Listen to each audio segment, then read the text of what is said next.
This is the Fifth Estate Winning Headlines, your media police post. In this segment, we summarize some of the headlines that you may have missed this morning, but we also take a look at the political pieces that we call cartoons in this country. Today is the 4th of November 2021, and I am 2J. I'm 2M. And I am GK. In case you missed the headlines, here they are. In the Daily Nation, enters the politics of Father Christmas. In the Standard, political fishers of men. The Star, Iron Lady at heart of 2022 poll battle. And in the People Daily, Kenya on alert as Addis war rages. Very poetic headlines. Very. Kick us off. Today I will shoot straight. Kikuyus and Kalenjins. It is time we stopped this cycle of ethnic majoritarianism. It is not possible that for 60 years we have been ruled by two tribes. It is obscene, it is morally wrong for you two communities to hog the leadership of this country for more than half a century. And by the way, when I speak of leadership, it is not just the presidency, it is the civil service. It is the composition of government as a whole. By virtue of being in power, Kikuyu and Kalenjin communities currently control 60,000 jobs in government today. That's 40% Wow. of all government jobs occupied by two communities. And let's be honest, when each regime takes power, they favor their own. I'll give you an example. In 1978, when Arap Moi took power, there were only 600 Kalenjins living in Nairobi. By the time he was leaving office, there were over 20,000 Kalenjins in the civil service. Wow. Enter Kibaki. When Kibaki took power in 2002, he got rid of the Kalenjins and Kikuyunized his regime, just like Moi did. These are not my words, but those of Deputy President William RUTO. In February 2014, at the ICC, William RUTO, through his lawyer David Hooper, said Kibaki fired 100 top Kalenjin civil servants and replaced them with Kikuyus. Wow. It is on record. Wow. Kikuyus now control a third of government. Actually, 1 out of 3 civil servants today is a Kikuyu. Now, if William Ruto becomes president and gets a Kikuyu deputy, be sure Kikuyus and Kalenjins will rule Kenya for 100 years. All the plum civil service jobs will perpetually be theirs. The other communities will simply be appendages. What's my point here? We are a nation of 44 ethnic nations, not 2. Kikuyus and Kalenjins are not superior to Luyas, Luos, and Kambas, or any other community for that matter. When we gained independence, the whole nation gained independence. It is time we allow others to lead. Who knows? They might even do a better job. Wow, Tuam, the spirit really spoke to you today. Absolutely. So, inspired by the Iron Lady headline from The Star, I want to expose Martha Karua's winning strategy, but I also want to issue a word of caution. This is because I want to respectfully accuse Martha Karua of playing hard to get. And she's doing this because she secretly wants to be the next deputy president and bring Rarua to life. Yes. But she doesn't want us to know. Yeah. So why do I call this a winning strategy? This lady knows how to flirt to get what she wants. And in dating, it's simple. Tuam, you'll tell me if I'm right. People who are too easy to attract are perceived as being desperate. That is correct. So Karua is playing hard to get as a strategy to fuel the conversation around her being a potential running mate. And I have to say it's working. Why else are people fighting to give her a job she hasn't even applied for? Even Moses Kuria has endorsed her when nobody asked. Yes. You cannot pay for this kind of publicity. Yes. And while I applaud Karua's strategy, there is a problem with playing hard to get. Yes. It creates a degree of uncertainty. Wait too long and you might drive prospective suitors away. Yes. So she ought to consider her timing very carefully. She's been in the political desert for many years, and she runs the risk of becoming irrelevant again. Instead, Karua would be wise to capture the capital that she has created and turn it into something. We've said that Kikuyus and Kalenjins will be forced to step aside in 2022 to give way to other communities. Yes. Tuam put that very well. Yeah. But we have also said that Kikuyus do not know how to be out of power. Atoli asked, in whose hands will you be safe? In whose hands? I think Martha Karua is the answer. Yes. Gema should know that supporting Raila will guarantee them a return to power in just 5 years. Since Raila will only be a transitional president, if Karua teams up with Baba, she will inherit him in 2027. Yes. And this is where the interests of Kikuyus and Karua herself collide. I think this is Uhuru's gift. Yes. So to Gema, 2M reminded you yesterday of all of the opportunities that you have missed because of political foolishness. And I want to agree. Yes. Uhuru Kenyatta has been dog whistling to stubborn people who will not listen. But there is one last opportunity of power before them, the position of deputy president. And to Honorable Martha Karua, we want to remind you of George Bernard Shaw's reasonable and unreasonable man. Right. And he asks, who between them will change the world? Yeah. His answer is the unreasonable man. Yes. And we believe that is what you present. Yes. So stay close to Baba Man, and Raura will take you far. Rarua. Tosha. I like that. So the Daily Nation today told us about the politics of Father Christmas. It's only a month to Christmas, so it's apt. About how populist policies have dominated campaigns. But what I see with all these campaign promises are what we call red herrings. The red herring technique in politics involves introducing an irrelevant topic to divert opponents from the original or real issue. Now, the term was popularized in 1807 by an Englishman, I think a journalist called William Cobbett, who claimed to have used a strong-smelling smoked herring to divert hounds from chasing a hare.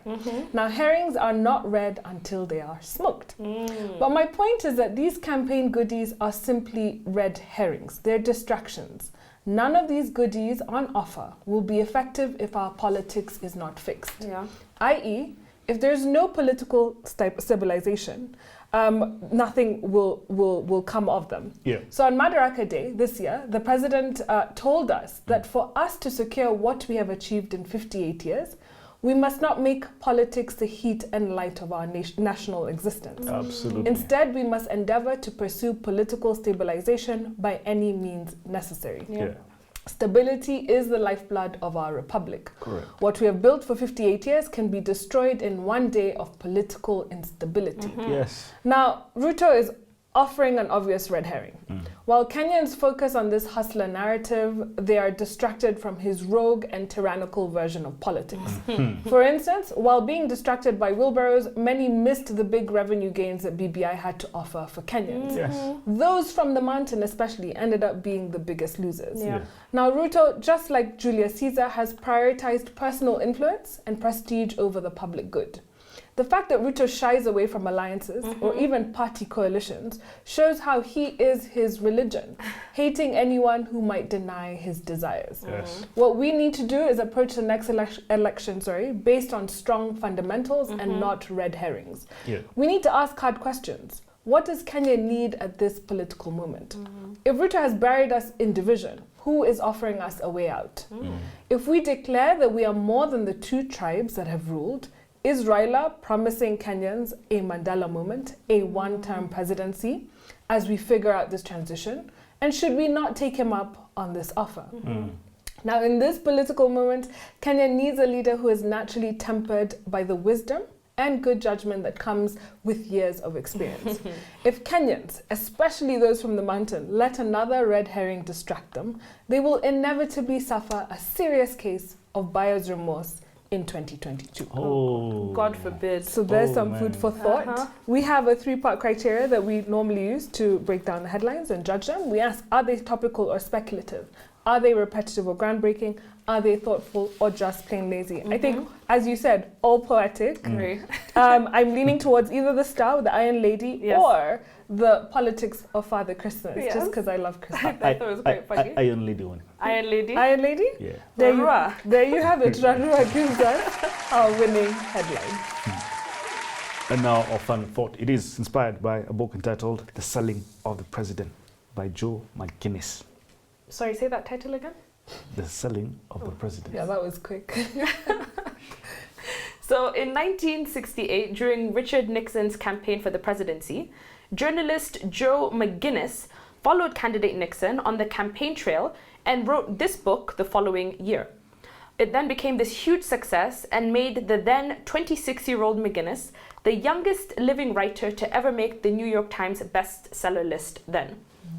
So the book captured something new and strange in American politics. The massive use of television and the techniques of advertising to direct and orchestrate the presidential campaign in 1968. This book, The Selling of the President, was widely considered to be the first book of its kind, revealing how important image making is for a political campaign.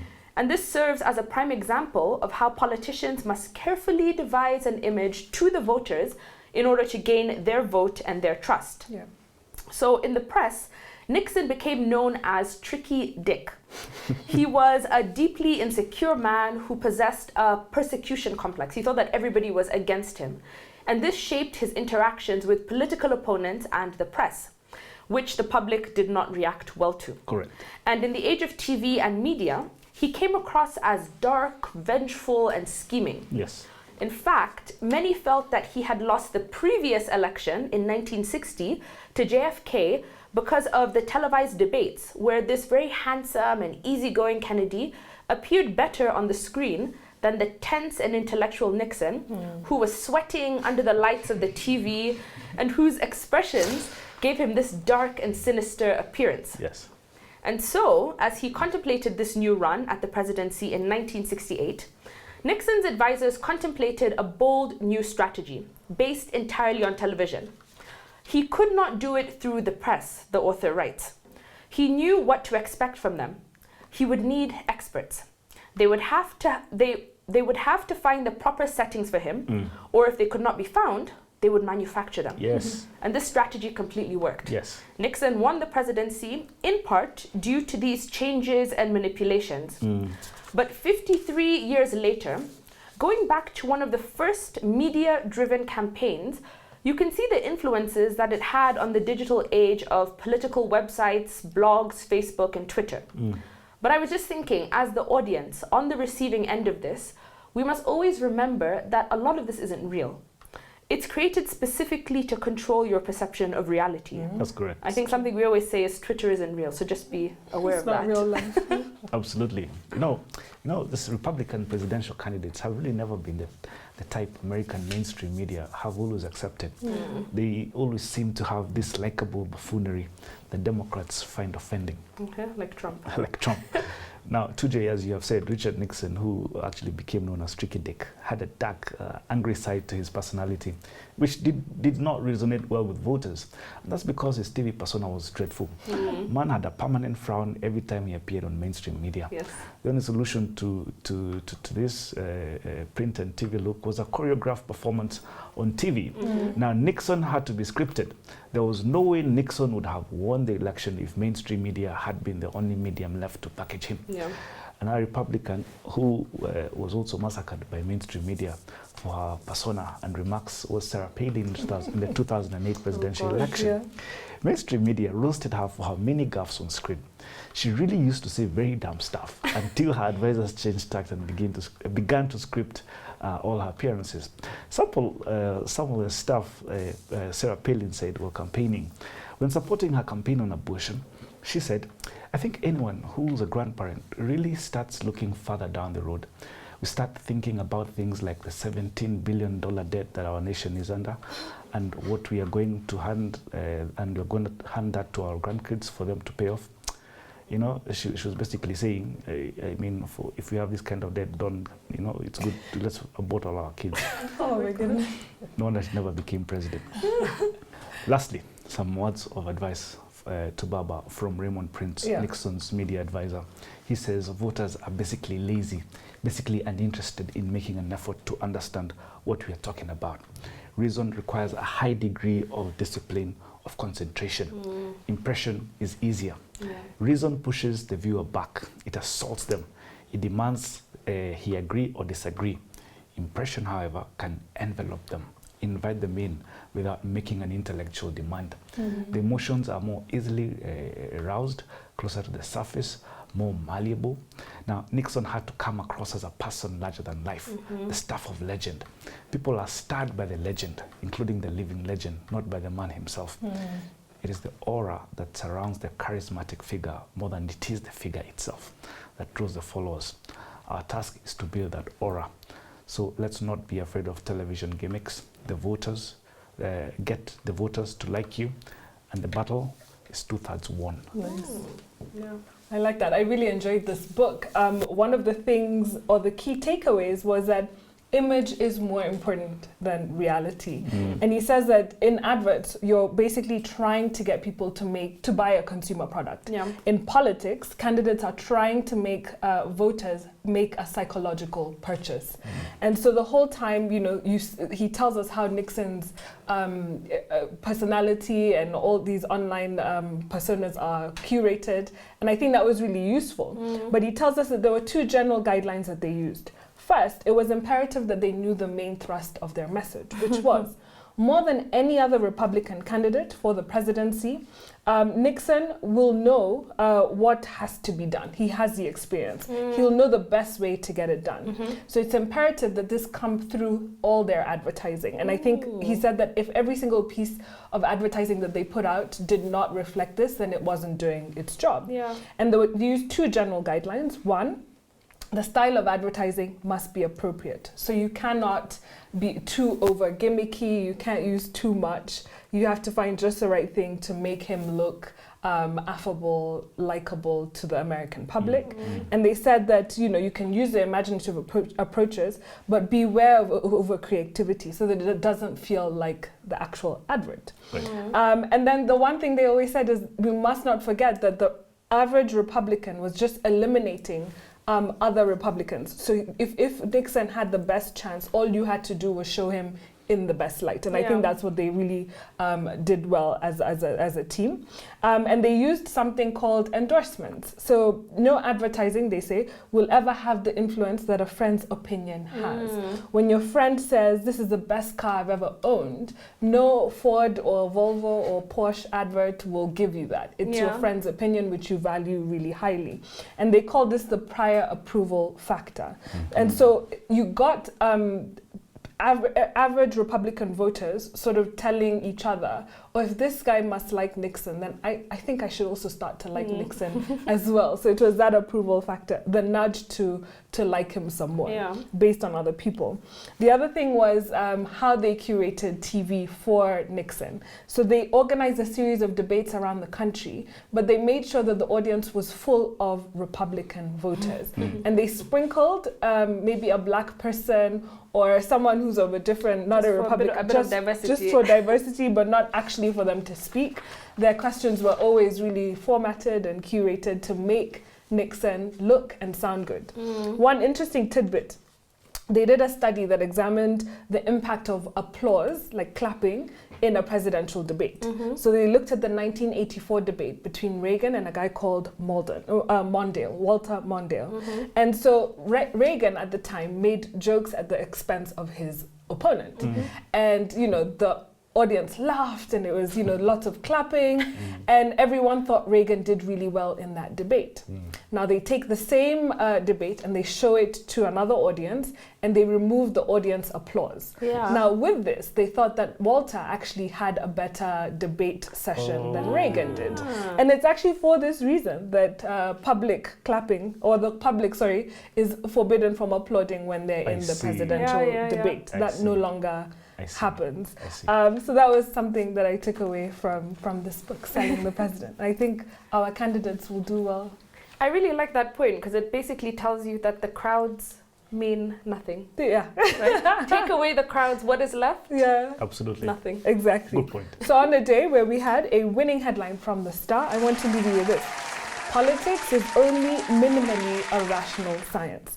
And no matter how compelling your argument is, it's only effective if we can get the people to make that emotional leap. If you can, what theologians call the leap of faith. Once you have that, You're in the money. Absolutely. Call yourself a president. Absolutely. Kindly subscribe to our YouTube channel. Find us all on Twitter, but also find us on TV. We're on GoTV, Prime Free TV.